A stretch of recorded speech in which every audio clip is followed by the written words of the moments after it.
Вы знаете таких успешных и амбициозных людей? Предпринимателей, бизнесменов, вечных достигаторов. Тех, кто постоянно в движении. Новые проекты, новые цели, новые вершины. Или идеальных блогеров, у которых, кажется, вся жизнь состоит из побед, путешествий, красивых фотографий и бесконечного саморазвития.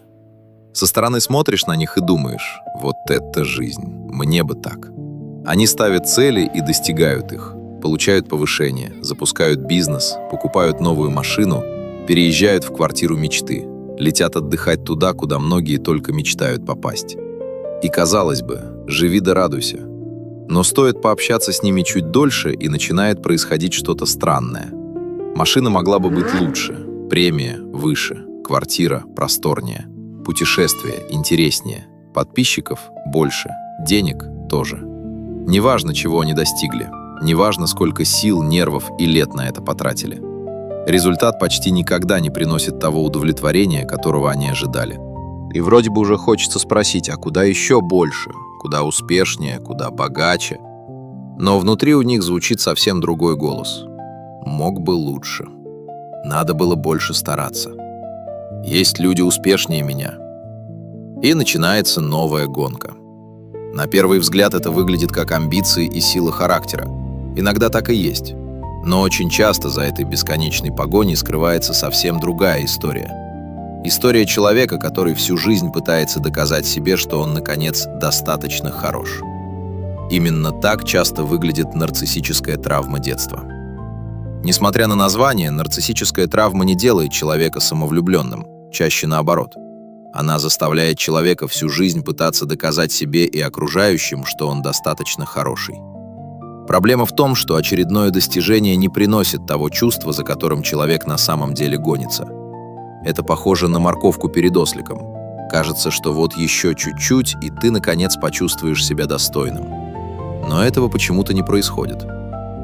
Психоаналитик Хайнц Кохут одним из первых заметил интересную закономерность. Дело не столько в достижениях ребенка, сколько в том, как на них реагируют родители. Если ребенку постоянно дают понять, что он недостаточно хорош, рано или поздно он начинает смотреть на себя их глазами. Если говорить совсем просто, ребенок учится понимать, кто он такой, через отношения самых близких людей. Представьте школьника, который приносит домой дневник. Не отстающий ученик, не хулиган, обычный хороший ребенок. В дневнике 4 отличные оценки и 1 чуть похуже. Он открывает дверь и уже заранее немного гордится собой. Сейчас покажет родителям, его похвалят, скажет, что молодец. Но знаете, что происходит дальше? Родители даже не смотрят на хорошие оценки. Их взгляд сразу находит ту самую, единственную. А почему не высший балл? Ты мог лучше. Вот если бы чуть больше старался. Посмотри на сына тети Анны. Здесь не нужны ни крики, ни наказания. Ребенок уже сделал вывод про себя. Что 4 отличных результатов недостаточно. Что хорошего результата недостаточно. Что просто быть молодцом недостаточно. Всегда есть кто-то лучше. Всегда можно было постараться сильнее. Всегда найдут за что покритиковать. Если такие разговоры повторяются годами, ребенок постепенно начинает верить, что любовь, одобрение и принятие нужно заслуживать. Да, именно заслуживать. Каждый раз, из года в год. Причем не просто хорошим результатом, а идеальным результатом. Хороший результат недостаточен. Несовершенство видно всем и всегда. Насколько от 1 до 10 это в вас откликается?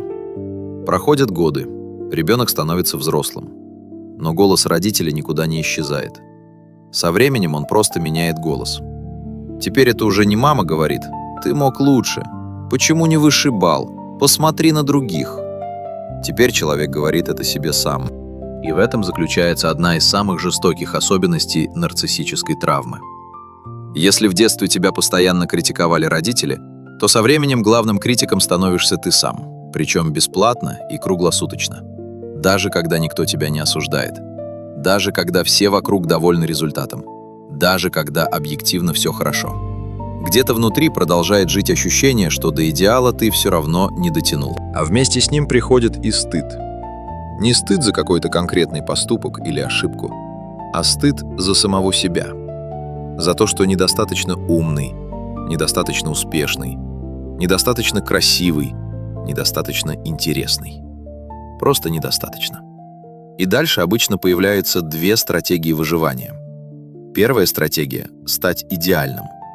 Идеальное тело, идеальная карьера, идеальная семья, идеальный порядок дома, идеальная версия себя. Человек постоянно пытается дотянуться до какого-то идеального образа себя. Спойлер. Даже сам человек не может объяснить, что представляет из себя эта идеальность. Иногда настолько увлекается этой гонкой, что забывает задать себе простой вопрос: а я вообще счастлив? Потому что со стороны все выглядит прекрасно. Хорошая работа, красивый дом, правильные фотографии в соцсетях. Только вот вечером с супругом уже не о чем поговорить. А здоровье давно просит остановиться и отдохнуть. Но отдыхать нельзя. Нужно соответствовать. Вторая стратегия выглядит гораздо неожиданнее. Это постоянная публичная критика самого себя.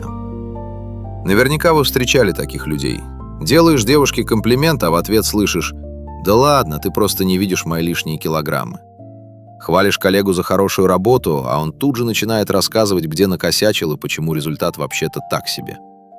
Со стороны это выглядит как скромность, но очень часто это попытка защититься от стыда, потому что если я первым скажу, что недостаточно хорош, то вроде бы уже не так страшно услышать это от других.